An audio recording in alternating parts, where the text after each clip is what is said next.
আলাদা করে কোনো সাবলীল হতে হবে এরকম কিছু একটা করি না। রকস্টার আমি দেখেছি, গতকালই দেখেছি এবং আমার বেশ ভালো লেগেছে। কারণ আমরা সবসময় একটি সিনেমা থেকে নতুন কিছু চাই।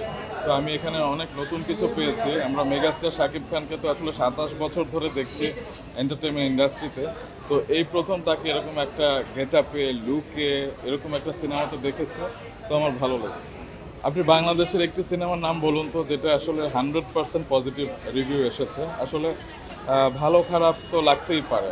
যেসব ছবি ভালো, লাইক ধরুন আপনি শাকিব খানের যদি বরবাদকে ভালো ছবি বলেন, আপনি যদি তুফানকে ভালো ছবি বলেন, তাণ্ডবকে ভালো ছবি বলেন, সেগুলোর কি খারাপ কেউ বলেন না? আসলে ভালো খারাপ তো রুচি ভেদে থাকতেই পারে। তো রকস্টার অনেকে ভালো লেগেছে, অনেকে হয়তো খারাপ লেগেছে। তবে আমি ভালোর পরিমাণটাই বেশি দেখছি। আসলে রকস্টারের একজন নায়িকা সাবিলা নূর, তিনি প্রধান নায়িকা, আর বাকি যারা আছেন তারা এখানে অতিথি শিল্পী হিসেবে অভিনয় করেছেন। তো সাবিলা খুবই ভালো করেছে। সাবিলা তো এর আগেও তাণ্ডব ছবিতে ছিল, শাকিব খানের সাথেই ছিল। বনলতা এক্সপ্রেসে আমার সাবিলাকে খুব ভালো লেগেছে। তবে এই ছবিতে একদম নতুন স্নিগ্ধ, মানে রকস্টারে একজন স্নিগ্ধ লাবণ্যময়ী একজন অভিনেত্রীর দরকার ছিল এবং সেটা সাবিলা নূর 100% ফুলফিল করেছে। এবং শাকিব খানের সাথে তাণ্ডবে আমার সাবিলা নূরকে সেই অর্থে ওদের কেমিস্ট্রিটা আমার কাছে খুব একটা জমেনি।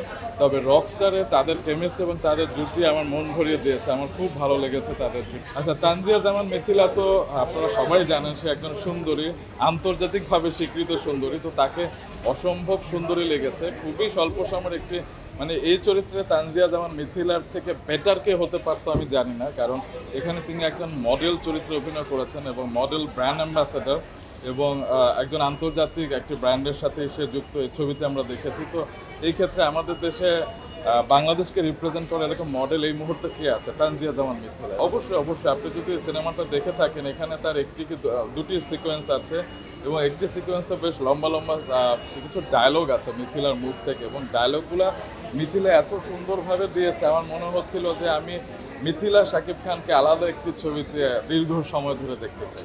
আপনি যদি আমার শোটা ফলো করে থাকেন, মিথিলা এর আগে এসেছিল। এখন পর্যন্ত তো আসলে আমার শোতে গত অগাস্ট থেকে যে শুরু হয়েছে, কোনো গেস্ট রিপিট হয়নি। আসলে আমাদের দেশে এত সফল মানুষ, সবার সাথে একবার করে কথা বলে নিই, তারপর না হয় আরেকবার রিপিট। রহস্য কিছু নয়। আপনারা যেভাবে সাবলীলভাবে আপনারা সাংবাদিকতা করেন, আপনারা আপনাদের জায়গায় সৎ এবং আন্তরিক সাবলীল।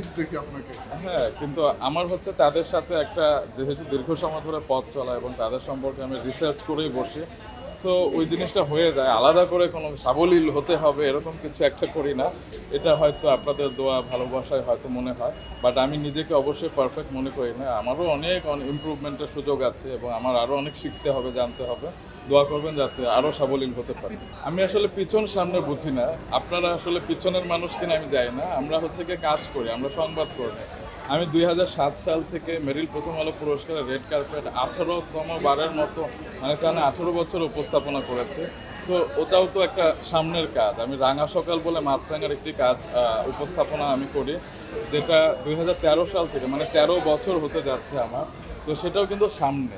তো সামনের পিছনে বুঝি না, আমি আসলে কাজ করে যেতে চাই। যেমন আজকে আমি রোহিত দেখতে এসেছি, আমি আগামীকাল মালিক দেখবো, এবং এভাবে করে আমি প্রত্যেকটা সিনেমা টিকিট কেটে হলে গিয়ে দেখতে চাই। আমার ভালো লাগে টিকিট কেটে হলে গিয়ে দেখতে। আমার কোনো প্রিমিয়ার শো, স্পেশাল শো দেখতে ভালো লাগে না, কারণ ওখানে নিজেদের মানুষ থাকে। আসলে নিজেদের মতো করে দেখার মজাটার জন্য আমি টিকিট কেটে ছবি দেখি। আচ্ছা, আপনারা আমার মনে হয় রকস্টার দেখে আপনারা প্রশ্নটা করা উচিত, কারণ সুনিধি নায়ক এই ছবিতে আসলে খুবই স্বল্প সময়ের একদম অতিথি চরিত্রে ছিলেন। 5 থেকে 10 সেকেন্ড তার ব্যাপ্তি ছিল। তো ওই 5 থেকে 10 সেকেন্ডে আসলে অভিনয় কেমন হয়েছে বলার মতো কোনো ছিল না আর কি। বাট তার সুনিধি নায়ক তো দেখতে সুন্দরী, তার একটা আলাদা একটা অরা আছে, সো দেখতে ভালো লেগেছে।